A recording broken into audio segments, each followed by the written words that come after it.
¿Está pensando lo mismo que yo?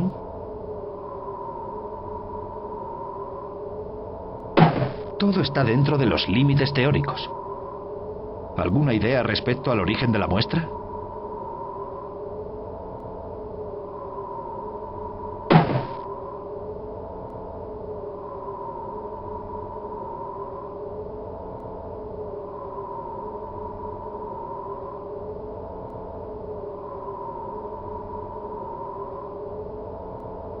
Creo que con esto podremos publicar una buena ponencia, ¿verdad?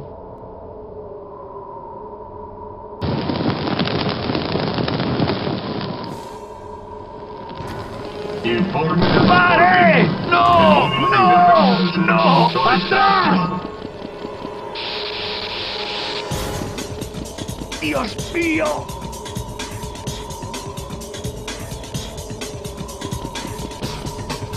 ¡Dios mío! ¡No! ¡Pare! ¡No!